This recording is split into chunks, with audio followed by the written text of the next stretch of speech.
The thing about A Court of Thorns and Roses is that I feel like the suffering is universal. You don't need to apply race to it because everyone from every race suffers in some way by being touched by this book.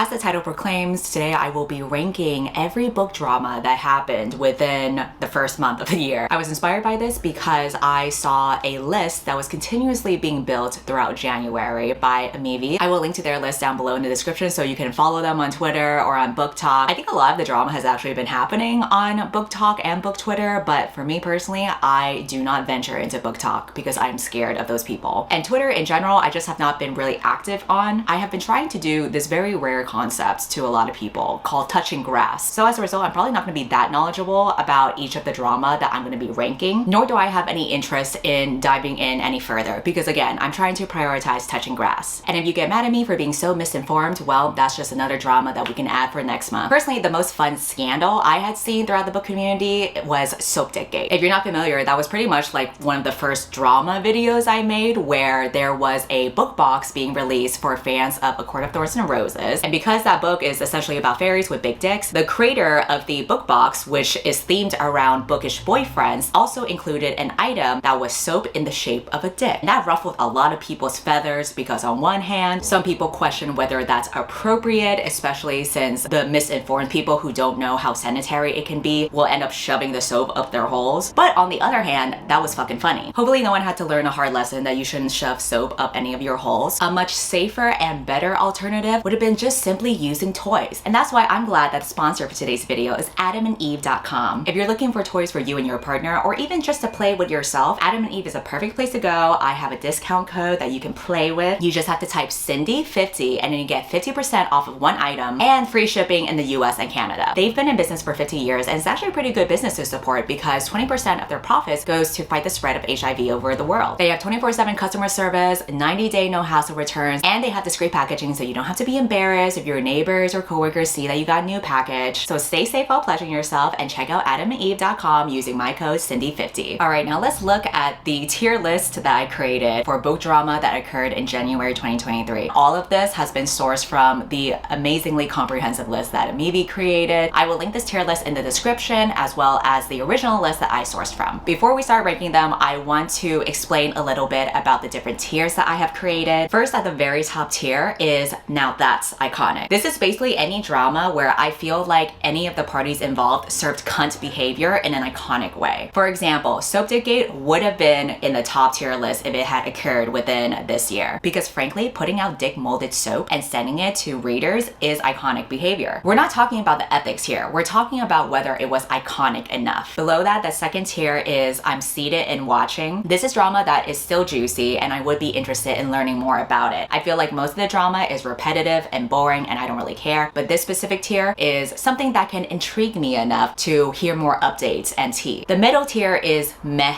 Easy Bait. I feel like a lot of times the drama that happens is someone saying stupid shit and everyone getting mad about it. If it's a statement where I feel like I could have easily just tweeted about it for the sake of trolling people and making people mad, that's too easy for me. It doesn't require any creativity for me to think of something like audiobooks don't count as reading. I feel like some people on the internet just have like a fetish for making people pissed off at them, and so they throw in easy bait to try to ruffle people's feathers. It doesn't feel juicy enough for me, and that's why I call it easy bait. The tier below that is Don't Know Enough, Don't Care Enough. Basically any drama where I don't know the full details, nor do I care to even learn more about them because the tea is just dry. And then the last tier is This Shit Is Too Dumb to Acknowledge. Sometimes people say the most brain dead shit and it's like I don't even care enough to be mad about it because it's so stupid that I don't even want to waste any brain cells thinking about what they were thinking. And now let's dive into Amivi's list. I had to create these short little text graphics for them as you can see down below, but I'm going to be referencing her full list just in case there's additional words or context that I missed out on. So starting off with number 1, an author faking her own death. That was the first scandal that happened in the book world of the year of 2023, and already we are starting off the year strong with iconic behavior. I didn't do a deep dive into the articles that were written about it. All I know is that she was an indie romance author. She pretended that she died, so a lot of people in that circle of romance land were upset about it. Some of them even donated to her funerals, or some even bought bought her books after her death. And then this year, she came out revealing that she wasn't dead after all. Realistically speaking, this is mental illness behavior because nobody would be doing that shit unless there was like something going on up there. However, in terms of the internet, I think that is iconic behavior. I probably would pull that shit too if I was feeling chaotic. This is some Gone Girl shit that would be a juicy movie or book, and I would definitely read it. The only thing that I disagree with is the fact that she got bored later and decided to reveal that she was alive. That's just anticlimactic. If I were an author who faked her own death, but I decided I want to keep on publishing books, I would have someone that I trusted get in on this plan with me and come out on the internet saying that they found this old draft that I had written and they decided to publish it for me. That way it's assumed that I'm still dead, but people are going to continue throwing more money at me for all the future books that I create. I can continue publishing my books and I can be left alone. That's a win-win situation right there. Faking your death is a great way to avoid any accountability and dealing with your own problems. Number 2, a racist white man and black woman enemies to lovers book being published. This one I don't really care about because it's not like this is the first modern day enemies to lovers book that was published. Yes, it's a stupid concept and that's why enemies to lovers doesn't work in modern day. Purple Hearts, the Netflix movie, has shown us that, but it's nothing new. So I'm gonna put this in too dumb to acknowledge because why would I care about reading a book about a racist man being with a woman of color? I can just turn to real life for that. There are too many girlies out there who exist in the real world who need actual help for this. I don't need to read a fictional story about it. Number 3, someone saying self-published books are bad. This is definitely easy bait and there's gonna be so many drama that is like this. Again, if it's just one person saying stupid shit and everyone getting mad about it, I don't care. That's not really creative to me. Multiple authors going after reviewers. I notice a lot of authors tend to be very sensitive about their work, even though it is essentially common knowledge that once you put your work out in the public eye, you don't really have any control over how another person will view your work. I think it's really petty and it speaks to the author's own personal insecurity if they're not able to put boundaries between viewing their reviews when they know that it's not going to be 100% positive. And yes, there will even be shitty reviews of people who completely misinterpreted your book, or they might even read your book for the sake of dunking on it or hating on it. And I'm sure that can feel awful, but that is the nature of the internet. I'm gonna put this under too dumb to acknowledge because I really feel like at this point, people should understand that if something's gonna hurt your feelings, if you read about it on the internet, you shouldn't read it. Number 5, someone saying it's hard to find black women in book spaces. Obviously, easy bait. Whoever said that just is incredibly white and has only been surrounded by white people, because if you just blink anywhere in the book space, there are so many black women that can be found. So I don't know what's going on with your internet algorithm because it's really saying something about you. Tessa Bailey signing with HarperCollins. However, she signed before the strike happened. I feel like due to the timing, we shouldn't really try to take down Tessa Bailey for that because it's not like she knew when she signed that there were going to be strikes happening. So I'm going to put this under this shit is too dumb because a lot of people just don't consider timing and nuance. Coho, it ends with us coloring a book. I have not read any Colleen Hoover book. I do plan on trying one sometime this year to see what all the fuss is about. But what I do know about It Ends With Us is that it's about a very violent and toxic, abusive relationship. So when the coloring book news was announced, people were like, what the fuck are we gonna color? The blood that spilled on the staircase after the guy pushed her down? The purple bruises on her face after he beats her? Like, what exactly are we coloring here? I mean, clearly it was just a way for the publishers to get more money because Colleen Hoover is popular, but why a coloring book? Fortunately, it has been canceled, so the coloring book is no more, but I will admit I was seated and watching, more so just because I was curious what the rationale behind that was. It's just such an odd business decision. Someone saying you can't write negative reviews unless you've written a book. Dumb. So dumb. In fact, too dumb to acknowledge. That's like saying you can't complain about food you're being served at a restaurant unless you work as a chef yourself. You can't complain about a movie being bad unless you direct your own movie. I get that it's very difficult for an author to put in all that time and effort into writing a book, and to see people who just don't get it and it's very quick and easy for them to just criticize something rather than understand how difficult it is to write a book. I understand all of that, but at the same time, don't be an idiot. Someone's wife using The Fault in Our Stars to fake terminal bone cancer. I saw that TikTok when it first came out. Basically, this person stitched a video that John Green had made where it was an anniversary ever since The Fault in Our Stars book came out, and they had a funny little anecdote about how when they watched the movie adaptation for the first time, they were so surprised by the events happening in the movie with how closely it matched the story behind the person that they were with at the time, who also had been dealing with cancer. Then as more events happened in the movie and more lines were said that seems oddly familiar with the same things that this person was saying, they came to realize that this person was completely making up the cancer and taking it directly from The Fault in Our Stars, literally even saying the same lines that these teenage characters were speaking. I'm putting this in iconic behavior because, as Augustus Waters once said in The Fault in Our Stars, you don't get to choose if you get hurt in this world, but you do have some say in faking it. Someone saying any book under 500 pages isn't a fantasy. This is easy bait. This person probably only reads a specific type of fantasy. Usually an epic fantasy will have over 500 pages. I personally like standalone fantasies and cozy fantasies that just have a simple, straightforward plot, and it's more about the characters and building the relationships between the characters. That's my favorite type of fantasy. Those are rarely ever over 500 pages. An author publishing a book basically saying she doesn't believe in the AIDS epidemic. I'm not even gonna acknowledge that because that shit is too dumb. I'm sure that there are so many authors out there who have the worst beliefs and stuff. I don't think being an author necessarily means that you are any intelligent ever.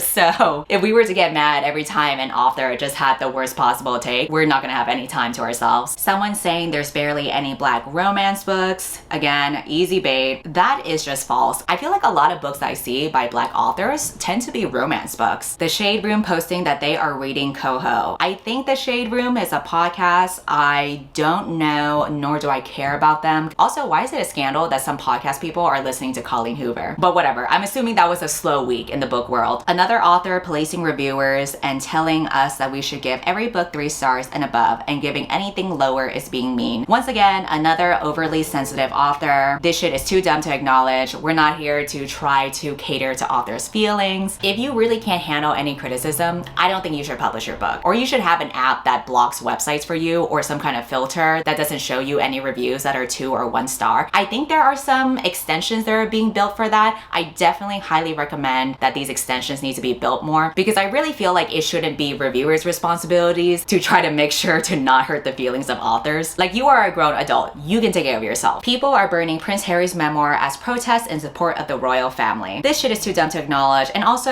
I don't really care. I never cared for the royal family. I know if Prince Harry or Meghan just so much as breathes, all the old British women will shit their pants because they see it as like a sign of the devil or some shit. I don't know. British people scare me. I don't want to touch that. People are still disappointed in the casting for Percy Jackson. This shit is not even worth acknowledging. People are just racist and stupid. Anytime there's casting where they decide to make one of the main characters black instead of white, people will bend over backwards and talk out their ass for any kind of reason to dislike the casting. They will say anything except for the actual reason, which is that they don't like to watch a black character. People are racist. We already knew that. There's no point in spending any energy on them. Someone going to Barnes & Noble and putting trans rights books in the fiction section. TERFs exist. We already knew that. Hey, maybe J.K. Rowling was signing books at Barnes & Noble. How nice of her to support a chain business like that. Someone going to a local bookstore to try and return $800 worth of books. This is just dumb. This is why you should just read from the library instead. Then you don't have to pay any money. And then if you check out a book and then you realize you're not into it after all, there's no money lost because you were just borrowing it from the library. A traditionally published author having their AO3 handle listed in their bio where they've written sexual slavery non-confics. This might be one of those cases where context is important. Like, for example, what is the race of the author? And what are the race of the characters that are in this fan fiction? Because that matters. Maybe there is supposed to be a dark theme to this story, because I don't think that writing about a certain material in your work means that you condone that material. A Heartstopper actor is announced as the lead in a Harry Potter video game. I did see that news. He was the main character's boyfriend that treated him like trash. I have seen some back and forth on this, just because some people say that he took the role before J.K. Rowling came out as a transphobe, but I also saw some screenshots of his Instagram stories back in the day when he was watching some Harry Potter musical, and he made some joke that was kind of throwing J.K. Rowling under the bus because she is a TERF. So it seemed like one of those things where he knew why the author was problematic, but he went ahead and gave money to her anyway. So I'm a little bit skeptic about it. If there was a section called disappointed but not surprised, I would definitely put it there. But because there's not any, I am going to put it in this shit is too dumb to acknowledge. Anything related to TERFs, I don't fuck with at all. I don't think it's even worth spending my energy on. People are gonna give money to someone that supports very harmful beliefs and they don't actually give a fuck, and I can't spend all that energy hating on them because I'm never gonna have any joy in my life at this point because so many people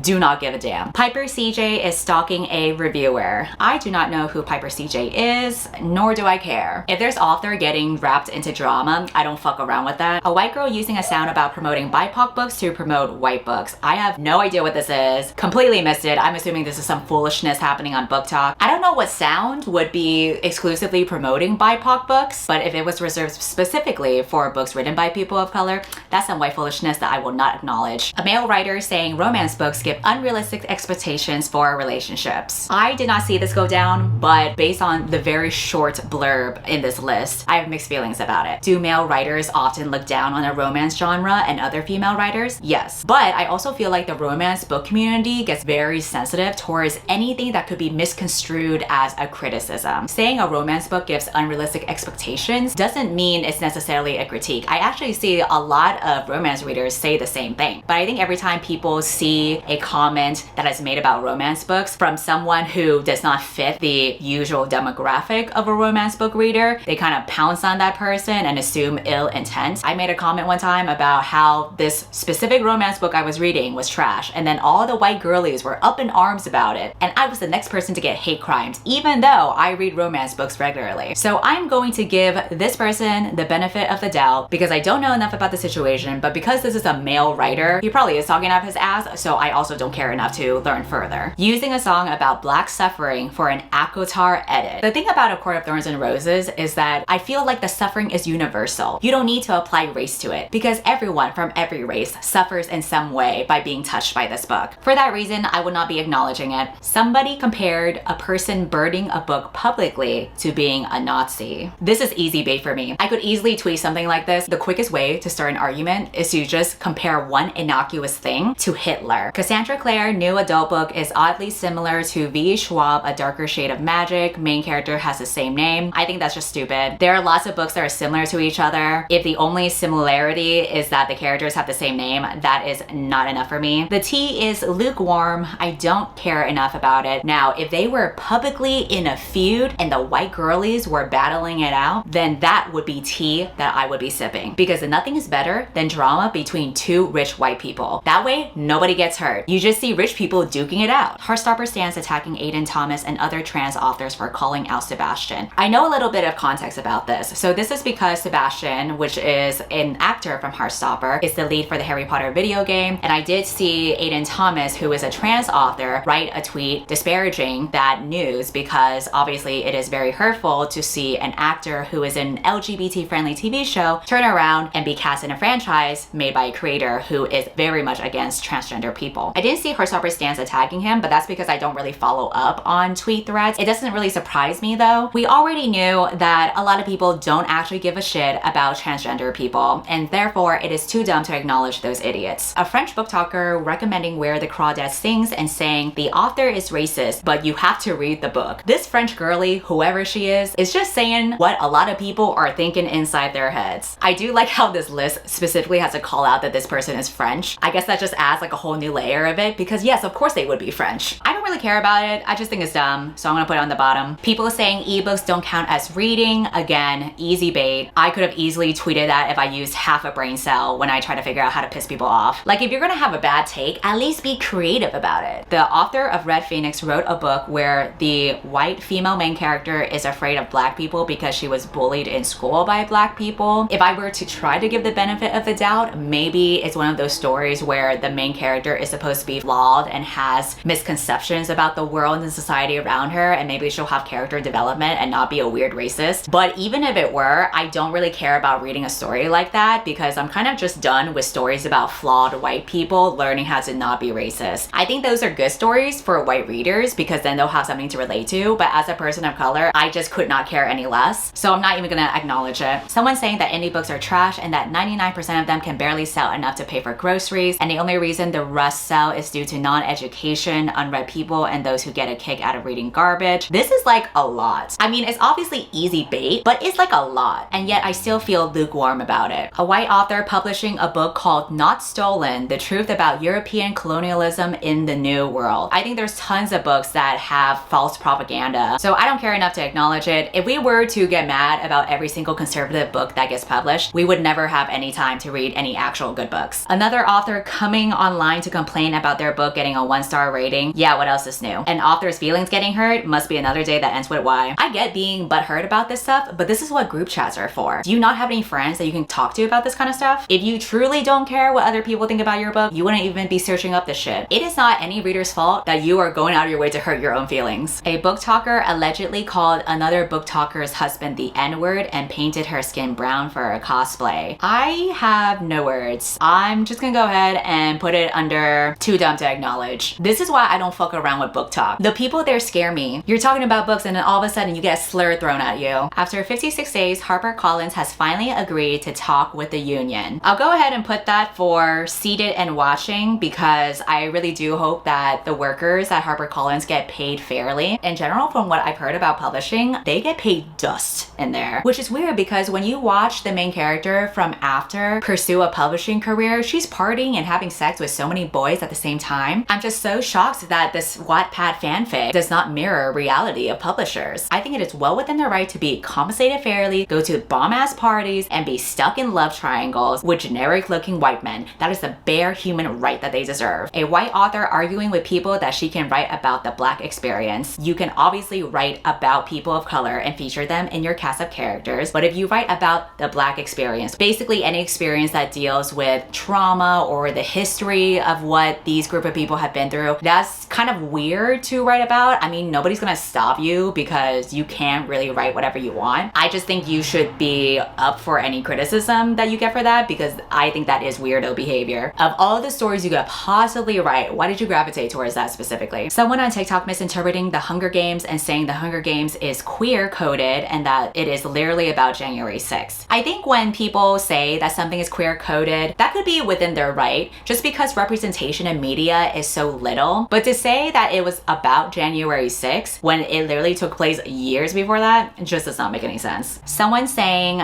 book influencers shouldn't be paid. I need more context for this. I can get why people would be mad about this because they want their work to be compensated, but I can also understand maybe the nuances of this argument. If you get paid to promote a book, one could argue that due to accepting payment, that is going to influence the way that you talk about the book. You tend to talk about it more positively because there was money involved. That's why for me personally, when I do promote a book on Instagram or on YouTube, I agree to only promote the book synopsis, but I don't give my own review or rating about it. So I feel like there's some gray area with this, but I'm gonna put it under don't care enough because I'm the one profiting off of this anyway. Valid discourse, but I will be collecting my check still. A gay man saying he won't read Priory because of the sapphic activity. A lot of people who read gay books don't actually care about sapphic people, so that is no surprise and I will not acknowledge it. A famous problematic French author starring in her first porn. Aside from this author being problematic,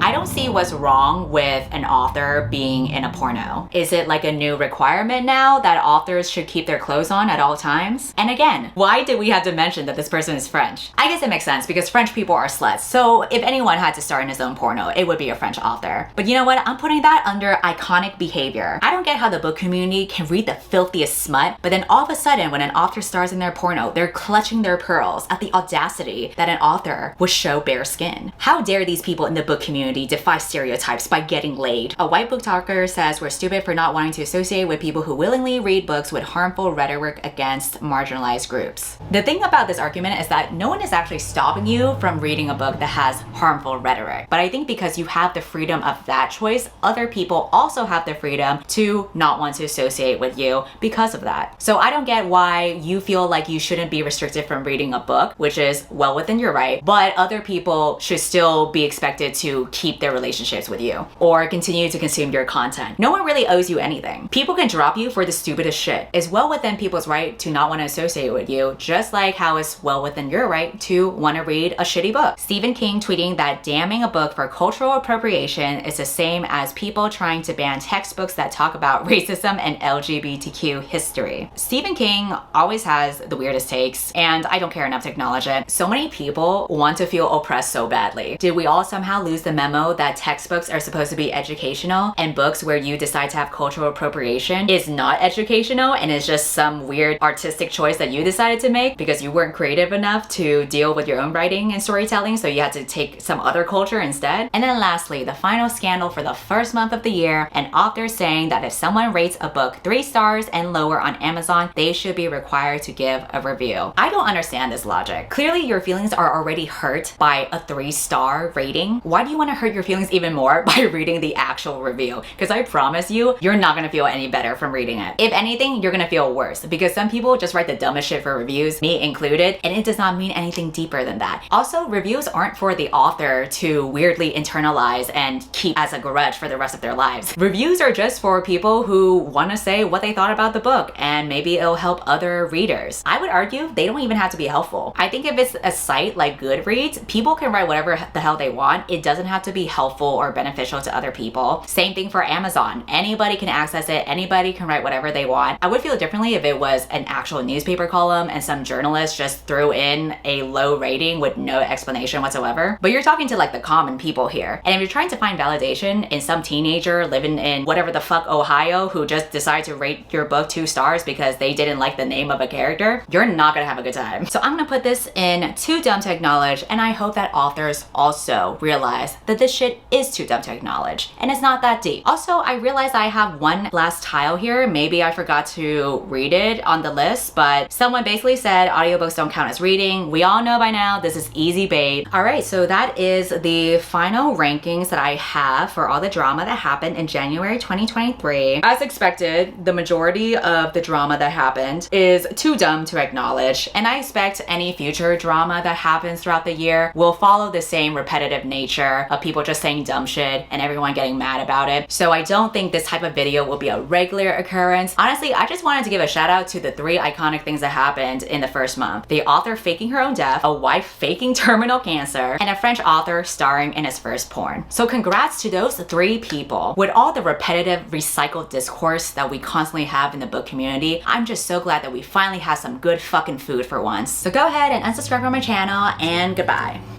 All that I need is your body next to me on rainy days. Just need your company, don't need too much, just your simple love and it's